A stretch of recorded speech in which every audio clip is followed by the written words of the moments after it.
Good morning, students. Welcome to the online class. आज chapter 9 that is ray optic and optical instrument chapter का 4th lecture है। तो previous 3 lecture पे already हमने discuss किया था स्फेरिकल मिरर के बारे में, रिफ्लेक्शन थ्रू स्फेरिकल मिरर। तो स्फेरिकल मिरर पे हम लोगों ने जो इम्पोर्टेंट टर्म है, जो इम्पोर्टेंट डिराइवेशन है, जैसे mirror equation, magnification, relation between focal length and radius of curvature, तो ये सब हमने ऑलरेडी डिस्कस कर लिया। एंड जो इम्पोर्टेंट टर्म है वो भी ऑलरेडी डिस्कस हो गया। तो आज का क्लास एक्चुअली इस टॉपिक का लास्ट थ्योरी क्लास है। इस टॉपिक का लास्ट थ्योरी क्लास है आज का क्लास, आज का लेक्चर एक्चुअली। तो आज हम लोग डिस्कस करेंगे image formed by a spherical mirror and कुछ न्यूमेरिकल प्रॉब्लम, जो एग्जाम्पल का एनसीईआरटी एग्जाम्पल का कुछ प्रॉब्लम थे वो हम डिस्कस करने के लिए करेंगे यहाँ पे। ठीक है, तो बिफोर स्टार्टिंग द क्लास और स्टार्टिंग द लेक्चर, मैं यहाँ पे कुछ प्रीवियस लेक्चर का कुछ इम्पोर्टेंट नोट्स, जैसे इम्पोर्टेंट पॉइंट जो हमेशा हमको याद रखना चाहिए, जो तुम्हारा हर न्यूमेरिकल पे स्फेरिकल मिरर की मैग्निफिकेशन के ऊपर हर न्यूमेरिकल और जो मल्टीपल चॉइस क्वेश्चन इसमें काम पे आने वाला है, तो वो हमको याद रखना है। तो देखो नोट क्या है, फर्स्ट नोट क्या है, फर्स्ट पॉइंट जो तुमको याद रखना है, फर्स्ट पॉइंट है magnification of a convex mirror is always positive. तो प्रीवियस क्लास पे हम लोगों ने ऑलरेडी मैग्निफिकेशन पढ़ा था। मैग्निफिकेशन क्या था? मैग्निफिकेशन था जितना ratio of image height to object height. ठीक है ना? मैग्निफिकेशन क्या था? मैग्निफिकेशन था तुम्हारा ratio of height of the image to that of the object. ये तो था तुम्हारा लिनियर मैग्निफिकेशन। तो मैग्निफिकेशन m से डिनोट किया जाता था and magnification equal to the height of the image by height of object, that is hi by ho। ठीक है, तो मैग्निफिकेशन कन्वेक्स मिरर के लिए ऑलवेज पॉजिटिव होना चाहिए, but for concave mirror it can be positive और negative. Positive भी हो सकते हैं, नेगेटिव भी हो सकते हैं। नाउ सेकंड पॉइंट क्या है, देखो सेकंड पॉइंट है कॉन्केव मिरर पे मैग्निफिकेशन पॉजिटिव भी हो सकते हैं, नेगेटिव भी हो सकते हैं। इसका मतलब क्या है? मतलब कब, under which condition magnification will be negative? If the image is inverted and real, अगर तुमको जो इमेज मिला है वो inverted and real है, for that case you will get magnification negative। उस केस में तुमको मैग्निफिकेशन नेगेटिव होगा। क्लियर? तो मैग्निफिकेशन नेगेटिव कब होता है? जब तुम्हारा इमेज इन्वर्टेड एंड रियल होता है।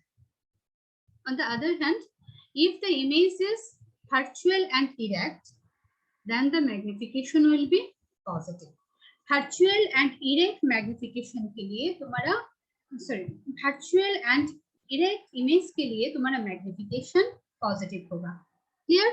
concave mirror पे, convex mirror पे magnification always positive, but concave पे वो positive भी हो सकते हैं, negative भी हो सकते हैं। and कब positive होगा? जब वर्चुअल एंड इरेक्ट होगा तुम्हारा इमेज, और जब तुम्हारा इमेज होगा inverted and real, in this case your magnification will be negative. Clear? Now third point है अगर तुम्हारा image distance, sorry not image distance, object distance, that is u, if the object distance is less than the focal length, that is u is less than f, in this case the magnification will be greater than 1। अगर image distance focal length से छोटा है तो तुम्हारा magnification क्या होगा? 1 से ज्यादा होगा, greater than 1। But when the distance of the object is greater than the focal length, that is u is greater than f, in this case your magnification is less than 1। तो ये जो 3 point important point वो हमेशा तुमको याद रखना है। Clear?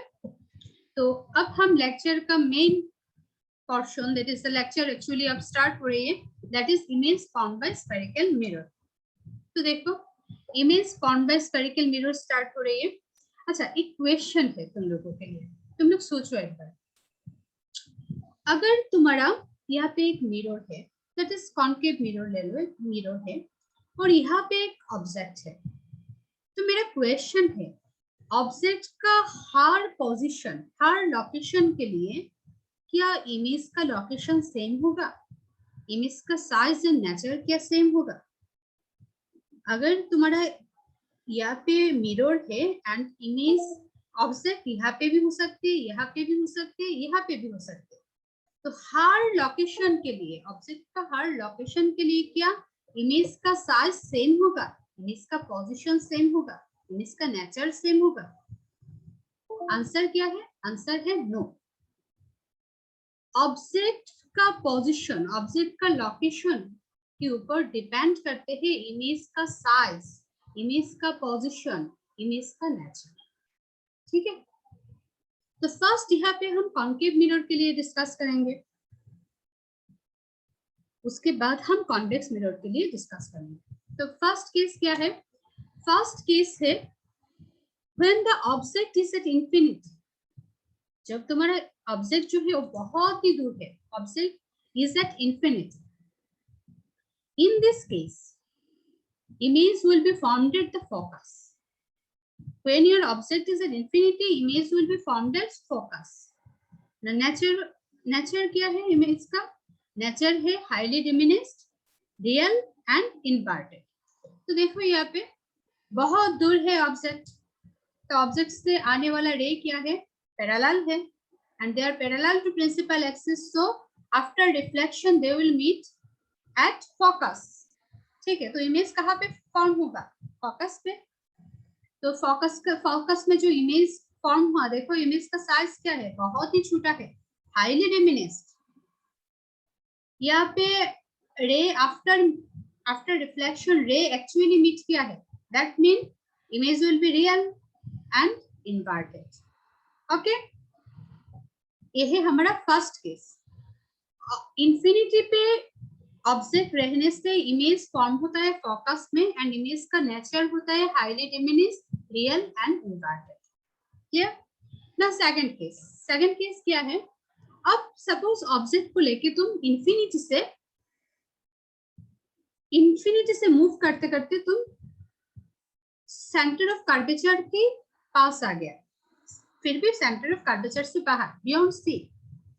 When your object is beyond C, तुमने इंफिनिटी से, हमने स्टार्ट किया था ऑब्जेक्ट को लेके, अब इंफिनिटी से आ गया कहाँ पे? सेंटर ऑफ कर्वेचर के पास, लेकिन सेंटर ऑफ कर्वेचर के बाहर. ठीक है, तो इन दिस केस इमेज कहाँ पे फॉर्म होगा? Image will B form between centre of curvature and focus, but the image is still diminished. Diminished मतलब क्या है? अब भी इमेज छोटा ही है. तुम कंपेयर करोगे अगर ऑब्जेक्ट के साइज के साथ, फिर तुमको क्या मिलेगा? जो इमेज मिला है, इमेज का साइज छोटा है. So still image size is still diminished, लेकिन उसका नेचर क्या है? Real and inverted. देखो इमेज ऑब्जेक्ट क्या है? अपवर्ड डायरेक्शन पे है, इमेज क्या है यहाँ पे? डाउनवर्ड डायरेक्शन पे, सो इट इज इन्वर्टेड. रियल क्यों है? रियल क्योंकि आफ्टर रिफ्लेक्शन रे एक्चुअली मीट किया है, that's why it is real. Clear? Now third case. अब देखो, अब इमेज को लेके थोड़ा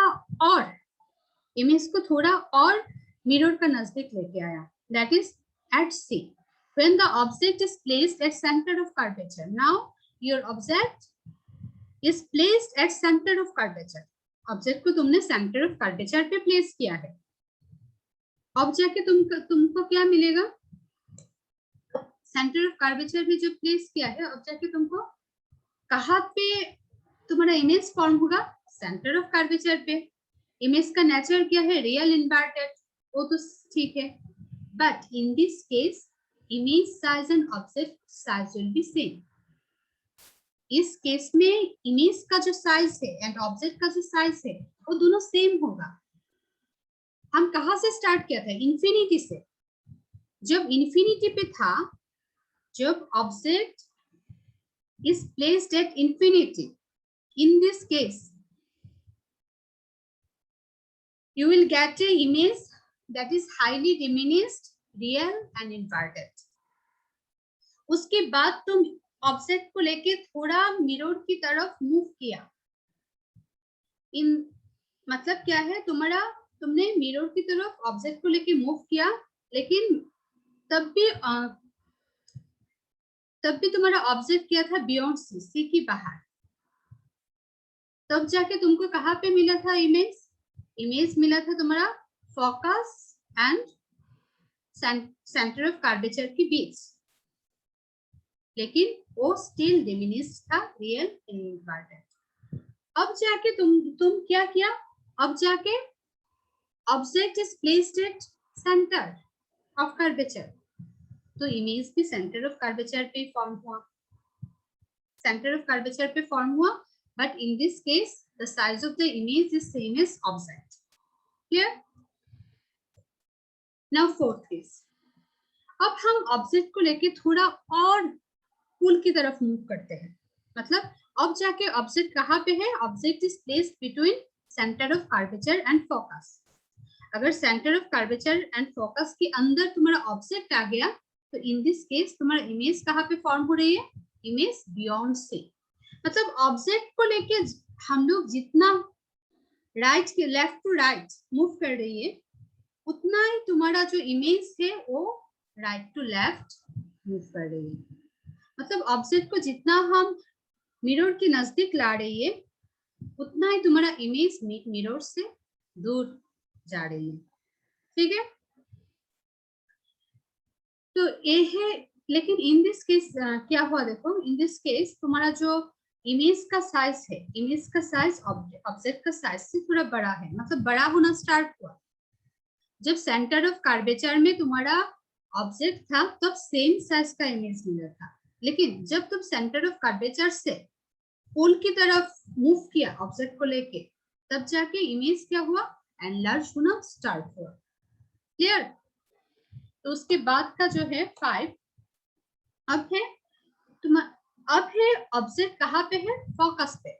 मतलब ऑब्जेक्ट को इधर लेके फोकस में लेके आया हम लोग। तो फोकस में जब है, तब कहाँ पे फॉर्म हो रही है? Image will be formed at infinity. Image will be formed at infinity, and in this case your image is highly enlarged, real and inverted. मतलब और भी बड़ा हो गया। हम लोग जितना इस तरफ मूव कर रही है, पोल की तरफ मूव कर रही है ऑब्जेक्ट को लेके, उतना तुम्हारा इमेज जो है वो एनलार्ज होते जा रही है, एंड उतना वो इंफिनिटी की तरफ मूव कर रही है। ठीक है? और जब फोकस में आ गया ऑब्जेक्ट, तो इमेज फॉर्म हो रही है इंफिनिटी पे। अच्छा, नेक्स्ट केस एक डिफरेंट केस है। कॉन्केव मिरर पे अब तक हम लोगों ने जितना देखा, हम लोगों ने कितना देखा? हम लोग इंफिनिटी से स्टार्ट किया था, फोकस तक मूव किया ऑब्जेक्ट को लेके। हम लोग इंफिनिटी से जब फोकस तक मूव कर रहा था, हर केस में हमारा क्या हो रहा था? पहले इंफिनिटी पे जब था, तब मेरा इमेज का साइज हाईली डिमिनिश था, लेकिन जब हम लोग थोड़ा पोल की तरफ मूव किया, तो क्या हुआ था? थोड़ा थोड़ा वो बड़ा होना स्टार्ट हुआ। जब सेंटर ऑफ कर्वेचर में तुम्हारा ऑब्जेक्ट था, तब जाके सेम साइज का इमेज मिला था। जब सेंटर ऑफ कर्वेचर से फोकस की तरफ मूव कर रहा था ऑब्जेक्ट, तब जाके एनलार्ज इमेज मिलना स्टार्ट हुआ, और जब फोकस में आ गया ऑब्जेक्ट, तब जाके हाईली एनलार्ज इमेज मिला है। लेकिन हर केस में हमको रियल एंड इन्वर्टेड इमेज मिल रहा था।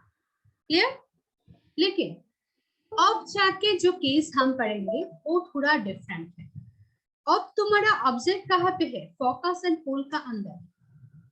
Now your object is placed between principal, focus and pole, and an enlarged virtual and erect image is formed behind the mirror.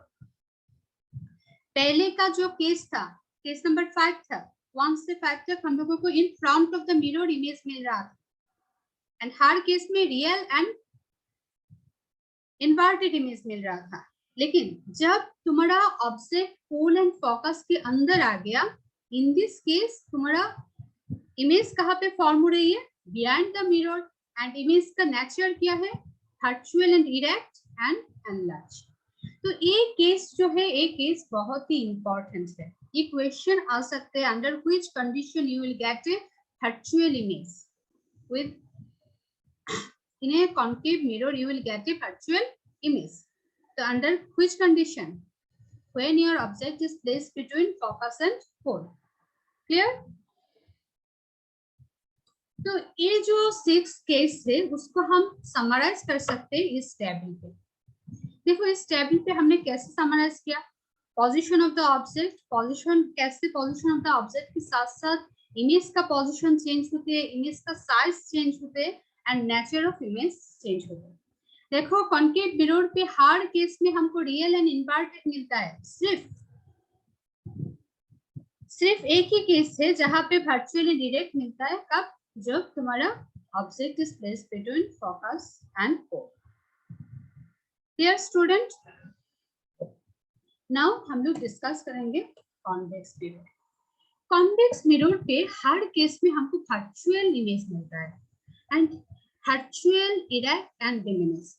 So convex mirror पे वो डिस्कशन थोड़ा easy है, याद रखना भी इजी है, ठीक है, क्योंकि यहाँ पे इतना वेरिएशन नहीं है, एक ही केस है। हर केस में तुमको क्या मिलेगा, वर्चुअल इमेज ही मिलेगा, डायरेक्ट ही मिलेगा एंड डिमिनिश्ड मिलेगा, ठीक है। तो यहाँ पे एक्चुअली 2 केस यहाँ पे हम डिस्कस करेंगे। First case when the object is at infinity, then image will be found as focus and it is highly diminished, virtual and direct. Clear? And second case देखो क्या है, second case है when the object is between infinity and pole, pole and infinity के अंदर जहां भी हो, जहां भी तुम्हारा ऑब्जेक्ट हो, हर केस में तुमको क्या मिलेगा, जो इमेज मिलेगा वो कहाँ पे मिलेगा, behind the mirror and nature होगा diminished, virtual and direct. Simple सा केस एक ही होता है, हर केस में हमको बिहाइंड द मिरर ही मिलता है इमेज। कॉन्वेक्स मिरर पे हर केस पे हमको behind the mirror he image मिलता है एंड इमेज का नेचर क्या है, highly diminished, virtual and direct. Clear? Okay, now we will discuss about the uses. Now uses of spherical mirror. First we will discuss about concave mirror. तो concave mirror का use क्या है, वो तो बहुत ही सिंपल सा केस है। concave mirror क्या कहाँ पे यूज होते हैं, क्योंकि concave mirror पे तो कुछ वेरिएशन है, हमको वर्चुअल इमेज भी मिल सकते हैं, रियल इमेज भी मिल सकते हैं, डिमिनिश भी मिल सकते हैं, एनलार्ज भी मिल सकते हैं, ठीक है।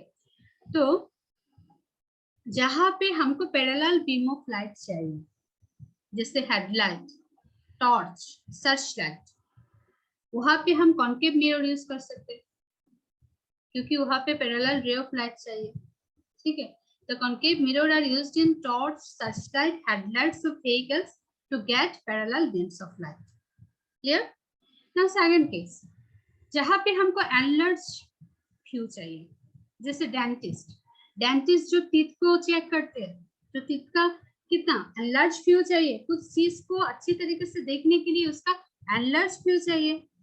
तो डेंटिस्ट क्या करते हैं, dentist in order to see the larger image of the teeth they use concave mirror, ठीक है। अच्छा, और कौन सा केस पे हमको एक लार्जर व्यू चाहिए, हाँ, शेव करते के वक्त, शेविंग के वक्त, तो शेविंग मिरर क्या होता है, कॉन्केव मिरर यूज होता है, किसलिए, in order to see the larger image of the face. और कॉन्केव मिरर और कहाँ पे यूज हो सकते हैं, देखो कॉन्केव मिरर पे हमको रियल इमेज मिलता है, तो सनलाइट को हम फोकस में कंसंट्रेट कर सकते हैं, कंसंट्रेट करके हीट प्रोड्यूस कर सकते हैं, तो वो कहाँ पे यूज होगा, सोलर फर्नेस पे। तो this are the use of concave mirror.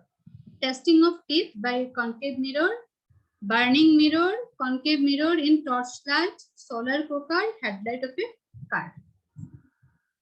ये है spherical mirror का use, that is concave mirror of convex mirror। देखो convex mirror का इमेज क्या होता है, इमेज का नेचर क्या होता है, हमेशा छोटा, हमेशा convex mirror क्या देता है, हमेशा तुमको एक छोटा सा इमेज देगा, diminished, हर्चुअल बट इरेक्ट, मतलब तुम्हारा फेस जैसा है ऐसा ही मिलेगा, उल्टा नहीं मिलेगा, ठीक है, इन्वर्टेड नहीं मिलेगा। तुम्हारा फेस छोटा दिखाई देगा लेकिन जैसा है ऐसा है, इरेक्ट, ठीक है। तो वो कहाँ पे यूज होता है, गाड़ी का रियर व्यू मिरर, ऐसे रियर व्यू मिरर पे पीछे का गाड़ी जो है, पीछे का जो व्हीकल आ रही है उसका एक कैसे इमेज चाहिए, छोटा सा बट इरेक्ट इमेज चाहिए, that's why they are used as a rear view mirror in vehicles, ठीक है। तो ये था तुम्हारा कॉन्वेक्स एंड कॉन्केव मिरर का यूजेस।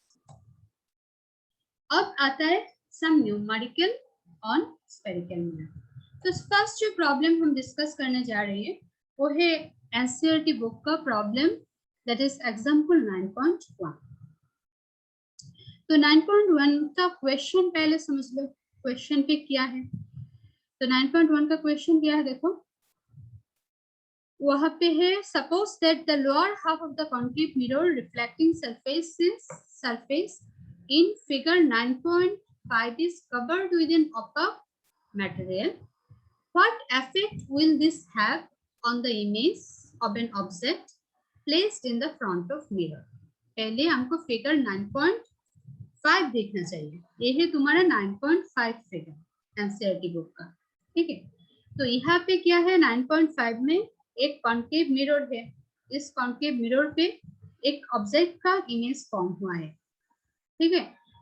ऑब्जेक्ट था बियॉन्ड सी एंड इमेज कहाँ पे फॉर्म हुआ, बिटवीन सी एंड एफ, ठीक है। इमेज यहाँ पे फॉर्म हुआ। तो इमेज फॉर्म होने के लिए यहाँ पे 3 रे दिखाया गया है। तो फर्स्ट रे क्या है, एम, जो आफ्टर रिफ्लेक्शन है फोकस से पास हो रही है। सेकंड है एपी एंड थर्ड है तुम्हारा एएन।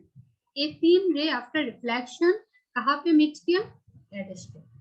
एक्चुअली तो बहुत सारे रे है यहाँ पे जो आफ्टर रिफ्लेक्शन एडिश पे मीट कर रही है। तो यहाँ पे इस ऑब्जेक्ट का रियल इमेज फॉर्म हुआ है। नाउ अकॉर्डिंग टू क्वेश्चन क्या है, अगर अकॉर्डिंग टू क्वेश्चन है, अगर हम हाफ ऑफ द मिरर, मतलब इस पोर्शन मिरर का जो नीचे का पोर्शन वो एक ऑपेक मटेरियल से कवर कर दिया, तो हमारा इमेज का साइज पे, इमेज का पोजीशन पे क्या इफेक्ट होगा।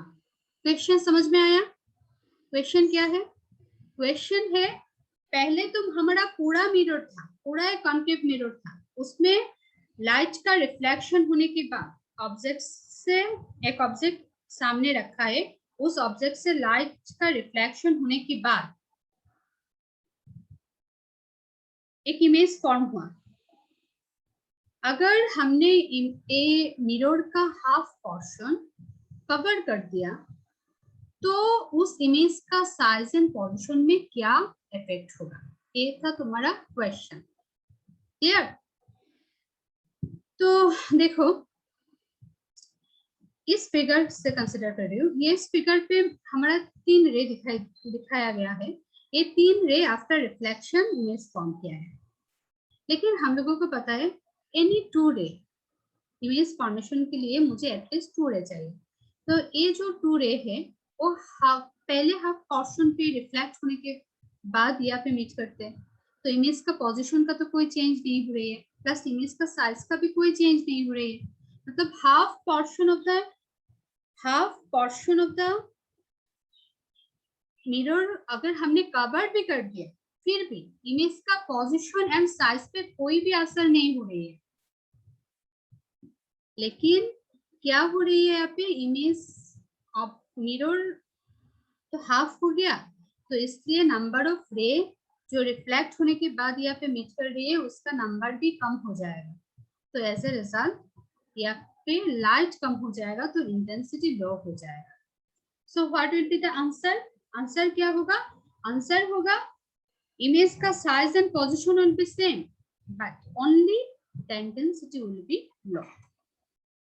तो सॉल्यूशन ऑलरेडी यहाँ पे एनसीईआरटी बुक पे तुमको मिल जाएगा एग्जाम्पल का ये है। तो तुम लोगों को आई होप समझ में आ गया question and answer. Now second example 9.2। तो एग्जाम्पल 9.2 जहाँ पे स्टार्ट हो रही है क्वेश्चन, पहले क्वेश्चन का अच्छी तरीके से समझ लो। क्वेश्चन क्या है? क्वेश्चन है एक कॉन्केव मिरर है, यहाँ पे एक कॉन्केव मिरर है, इसके सामने एक मोबाइल फोन रखा गया है। ठीक है, मोबाइल फोन को कहाँ पे रखा गया है? मोबाइल फोन को इसके सामने प्रिंसिपल एक्सिस के ऊपर कहाँ पे रखा गया है? प्रिंसिपल एक्सिस के ऊपर। एंड मोबाइल फोन का जो पिछले हिस्सा उसको कहाँ पे रखा गया है? सेंटर ऑफ कर्वेचर पे। ठीक है, तो क्वेश्चन अकॉर्डिंग टू क्वेश्चन क्या है? यहाँ पे एक इमेज भी फॉर्म हुआ, आफ्टर रिफ्लेक्शन एक इमेज फॉर्म हुआ है। लेकिन देखो यहाँ पे जो मोबाइल फोन है रेक्टेंगुलर साइज है, लेकिन यहाँ पे जो मुझे इमेज मिला है वो उसका जो मैग्निफिकेशन वो यूनिफॉर्म नहीं है। पीछे का हिस्सा जो उसका मैग्निफिकेशन कम है, लेकिन जो पहले का हिस्सा इसका मैग्निफिकेशन बहुत ज्यादा है। मैग्निफिकेशन यूनिफॉर्म नहीं है, मतलब ये जो इमेज है वो डिस्टॉर्टेड हो गया। तो क्वेश्चन है, क्वेश्चन क्या है? Why the magnification is not uniform? Why the magnification is not uniform? And second question है, will the distortion of the image depend on the location of the phone with respect to the mirror? Question समझ में आया क्या? Question, पहले question है ये mobile phone तो यहाँ पे रखा गया है कॉन्केव मिरर के सामने प्रिंसिपल एक्सिस के ऊपर, उसका पिछला हिस्सा कहाँ पे है? सेंटर ऑफ कर्वेचर से। ठीक है, तो आफ्टर रिफ्लेक्शन हमको एक इमेज मिला है, लेकिन इमेज जो है वो डिस्टॉर्टेड है, वहां पे मैग्निफिकेशन यूनिफॉर्म नहीं है। पिछले हिस्से का मैग्निफिकेशन कम हुआ है, लेकिन पिछले हिस्से से जब हम सामने के हिस्से की तरफ मूव करेंगे तो क्या देखेंगे? मैग्निफिकेशन सामने का हिस्सा का सबसे ज्यादा हुआ। तो why the magnification is not uniform? अब इसका आंसर क्या होगा? देखो, पहले तुम लोग सोचो एक बार क्या होगा। हम लोगों को क्या पता है? इमेज का साइज, इमेज का पोजीशन एंड वो कितना एनलार्ज होगा और कितना डिमिनिश्ड होगा, वो किसके ऊपर डिपेंड करता है? ऑब्जेक्ट की पोजीशन का ऊपर। ऑब्जेक्ट कहाँ पे सिचुएटेड है उसके ऊपर डिपेंड करते हैं। ठीक है, हाँ। तो अब देखो, हम लोगों को पता है अगर object is placed at centre of curvature, then image will be formed at centre of curvature and size of the image will be same as object. Clear? तो पीछे का हिस्सा जो है मोबाइल फोन का वो कहाँ पे है? सेंटर ऑफ कर्वेचर पे। तो ये अगर सेंटर ऑफ कर्वेचर पे है तो उसका इमेज का साइज ऑब्जेक्ट का साइज का इक्वल होगा, इन्वर्टेड होगा, इक्वल होगा, रियल होगा। ठीक है, अब जाके ये जो पोर्शन है, इस पोर्शन कहाँ पे है? इस पोर्शन का लोकेशन है तुम्हारा centre of curvature and focus के अंदर। तो इस हिस्से का जो मैग्निफिकेशन होगा वो क्या होगा? थोड़ा एनलार्ज होगा, मतलब उसका साइज जो है थोड़ा बढ़ जाएगा। तो सिमिलरली हम लोग जब सेंटर ऑफ कर्वेचर से फोकस की तरफ मूव करेंगे तो हर पोर्शन का मैग्निफिकेशन डिफरेंट होगा। डिफरेंट क्यों होगा? क्योंकि हर पोर्शन का लोकेशन डिफरेंट है। ए पोर्शन का लोकेशन सेंटर ऑफ कर्वेचर के पास है तो उसका मैग्निफिकेशन भी कम होगा, वो एनलार्ज कम होगा। लेकिन ये जो पोर्शन ये फोकस के ज्यादा नजदीक है तो क्या होगा? इसका मैग्निफिकेशन सबसे ज्यादा होगा। इस पोर्शन का भी मैग्निफिकेशन ज्यादा होगा क्योंकि वो फोकस के पास है, लेकिन इस ए पोर्शन का कम होगा क्योंकि वो फोकस से ज्यादा दूर के सेंटर ऑफ कर्वेचर का पास है। तो मोबाइल फोन का हर हिस्से का लोकेशन डिफरेंट है तो डिफरेंट मैग्निफिकेशन होगा। That's why we will get a distorted image. तो फर्स्ट क्वेश्चन का आंसर समझ में आया? क्यों मैग्निफिकेशन यूनिफॉर्म नहीं हो रही है? क्योंकि मोबाइल फोन का हर हिस्से का लोकेशन डिफरेंट है।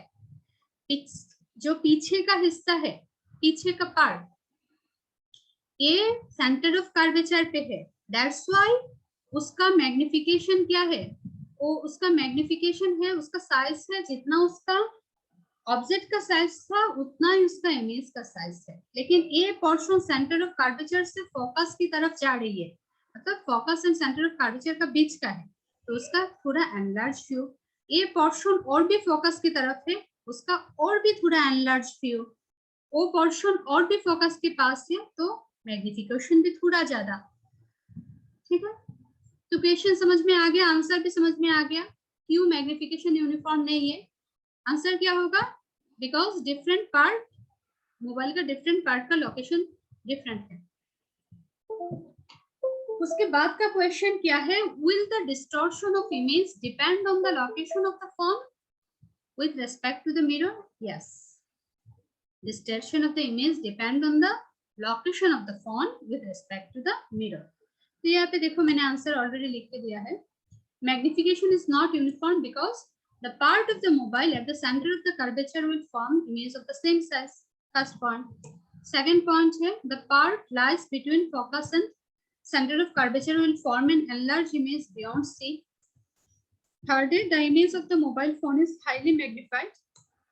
ठीक है, thus the different part of the mobile phone are magnified in different proportion because of their different location from the concave mirror.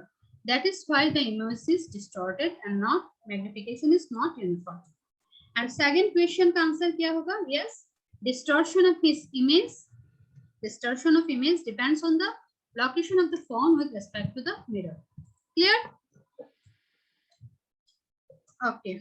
Now example 9.3. Example 9.3 देखो, question easy है question. An object is placed at 10 centimeter, 5 centimeter in front of a concave mirror of radius of curvature 15 centimeter. एक concave mirror है जिसका radius of curvature is given, that is r equal to 15 centimeter given है. Find the position, nature and magnification of the image in each case. यहाँ पे दो case है, एक है एक कॉन्केव मिरर का सामने तुमने 10 सेंटीमीटर दूरी पर एक ऑब्जेक्ट को रखा है, सेकंड क्या है 5 सेंटीमीटर दूरी पर एक ऑब्जेक्ट को रखा है। तो हम दोनों केस देखते हैं। तो फर्स्ट केस देखो, फर्स्ट केस नंबर 1 पे क्या गिवन है, रेडियस ऑफ कर्वेचर गिवन। तो हम लोगों को पता है f इक्वल टू r/2, सो यहाँ से हम फोकल लेंथ निकाल सकते हैं, माइनस, यहाँ पे माइनस क्यों है, क्योंकि कॉन्केव मिरर पे focal length is always negative and center of radius of curvature is also negative. Why? Because इसको कहाँ से मेजर किया जा रहा है, पोल से मेजर किया जा रहा है एंड पोल लेफ्ट साइड में होता है, that's why. तो फोकल लेंथ तुमको मिल गया, center of curvature radius of curvature divided by 2, that is minus 7.5 centimeter. And first case में तुम्हारा ऑब्जेक्ट डिस्टेंस क्या है 10 सेंटीमीटर। क्लियर? नाउ हम मिरर फार्मूला यूज करेंगे। Recall mirror formula, mirror equation क्या था, 1/f equal to 1/p plus 1/u। तो हमारा पास f एंड u तो है ऑलरेडी, तो हम यहाँ से भी निकाल सकते हैं।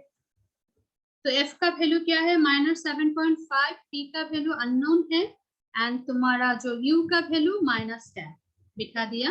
बिठाने के बाद सिंपल मैथमेटिक्स ठीक है, जो हमको क्या मिला है -30 सेंटीमीटर। अब हमारा आज का लेक्चर का जो स्टार्टिंग है, स्टार्टिंग पे जो नोट था वो याद करो। कॉन्केव मिरर पे मैग्निफिकेशन कब नेगेटिव होता है, अंडर व्हिच कंडीशन, जब तुम्हारा इमेज जो है वो रियल एंड इन्वर्टेड होता है। ठीक है, तो इमेज का नेचर क्या होगा, इमेज का नेचर है तुम्हारा सेम साइड पे होगा इन front of the mirror and क्या होगा, इमेज का नेचर क्या होगा, नेचर होगा तुम्हारा real and inverted. Now magnification देख लेते हैं। अच्छा, मैग्निफिकेशन देख लेते हैं। ये तो मैंने भी का वैल्यू निकाला पहले। भी का वैल्यू -30 सेंटीमीटर, मतलब क्या है, image is 30 centimetre from the mirror on the same side of the object. Now magnification, magnification in terms of image distance and object distance क्या है, -3/u। तो देखो u का वैल्यू क्या है -10 एंड v का वैल्यू -30। तो वैल्यू बिठा देते, बिठाने के बाद क्या मिलता है -3। Magnification is negative, magnification is negative मतलब रियल एंड इन्वर्टेड है इमेज का नेचर। एंड ये क्या है, magnified, image will B magnified because 3 है यहाँ पे। Image is magnified, real and inverted. Now second case, second case में तुम्हारा क्या था, देखो सेकंड केस में तुम्हारा ऑब्जेक्ट डिस्टेंस है 5 सेंटीमीटर, रेडियस ऑफ कर्वेचर तो सेम ही है। तो यहाँ पे ऑब्जेक्ट डिस्टेंस है तुम्हारा u इक्वल टू 5 सेंटीमीटर और फोकल लेंथ तो तुमने पहले जैसे निकाला था सेम ही रहेगा। तो अब फिर हम मिरर फॉर्मूला पे बिठाएंगे वैल्यू, बिठाने के बाद तुम्हारा v मिल गया कितना 15 सेंटीमीटर। नाउ v क्या पॉजिटिव, पॉजिटिव मतलब क्या है, behind the mirror, right side पे होगा, बिहाइंड द मिरर होगा ना, तो behind the mirror the image is founded 15 centimetre behind the mirror, so it is virtual image. So magnification हम निकालेंगे, मैग्निफिकेशन क्या है, v is positive, u is negative, so मुझे रिजल्ट मिला है वो है पॉजिटिव। अगर मैग्निफिकेशन पॉजिटिव हुआ तो क्या होगा, इमेज का नेचर होगा virtual and erect and magnified. ये था प्रॉब्लम का सॉल्यूशन, समझ में आया। तो इस क्लास का, इस लेक्चर का लास्ट में एक बात तुमको हमेशा याद रखना है, जो पॉइंट्स टू रिमेम्बर, जो मैंने पहले इस लेक्चर स्टार्ट करने के टाइम पे भी वो बोला था, नो 4 इंपॉर्टेंट पॉइंट, फिर भी इंपॉर्टेंट पॉइंट ही डिस्कस कर रही हूँ। तो ये पॉइंट तुमको रिमेम्बर, मतलब हमेशा याद रखना है, पॉइंट्स टू रिमेम्बर, ठीक है। तो आज का लेक्चर मैं यहाँ पे खत्म करती हूँ। Bye student.